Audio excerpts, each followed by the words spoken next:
கர்த்தருடைய பரிசுத்த நாமத்துக்கு மகிமை உண்டாவதாக. இந்த நாளிலே தேவன் நமக்கு கொடுக்கிற அவருடைய வார்த்தை சங்கீதம் புஸ்தகம் 91வது அதிகாரத்திலே 14வது வசனத்தை தேவன் தருகிறார். உயர்ந்த அடைக்கலத்திலே வைப்பேன் என்று ஆண்டவர் சொல்லுகிறார்.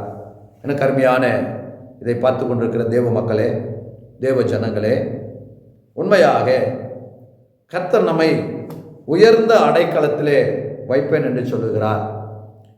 அடைக்கலம் என்று பார்க்கும் பொழுது எந்த தீங்கும் நம்மை அணுகாதபடிக்கு நம்மை பாதுகாக்கிற ஒரு பாதுகாப்பு பெட்டகம்தான் அடைக்கலம்.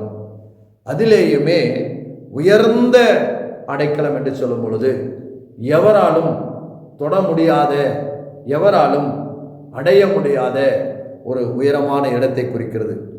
உண்மையாக தேவ ஜனமே, தேவ பிள்ளைகளே, கர்த்தர் நம்மை உயர்ந்த அடைக்கலத்திலே வைப்பேன் என்று வாக்கு கொடுக்கிறார். நாளே நிச்சயமாய் நமக்கு தீங்கு செய்ய வேண்டும், தீமை செய்ய வேண்டும், நம்மை அழித்து விட வேண்டும், நம்மை இல்லாமல் ஆக்கிவிட வேண்டும் என்று யாரெல்லாம் நினைத்து கொண்டிருக்கிறார்களோ அப்படிப்பட்ட மனிதர்களுக்கு முன்பாக நம்மை அடைக்கலத்திலே பாதுகாப்பிலே வைக்கிற ஆண்டவர்.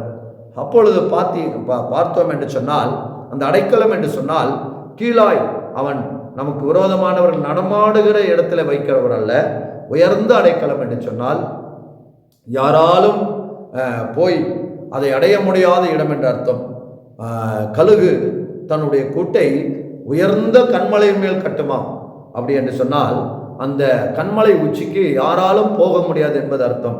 அதுபோல உயர்ந்த அடைக்கலத்திலே வைப்பேன் என்று சொன்னால் எந்த மனுஷனாலும் நமக்கு தீங்கு செய்ய முடியாத அளவுக்கு தேவன் நமக்கு பாதுகாப்பு கொடுத்து நம்மை ஆசீர்வதிக்கிறவராய் இருக்கிறார்.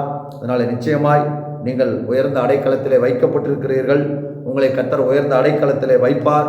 அதனால் எந்த காரியங்களை குறித்து பயப்படாதிருங்கள், தைரியமாயிருங்கள். கர்த்தர் உங்களோடு தொடர்ந்து உங்களை உயர்ந்த அடைக்கலை வைத்து பாதுகாப்பார். கர்த்தர் தாமே நம்மை ஆசீர்வதிப்பாராக. ஆமென்.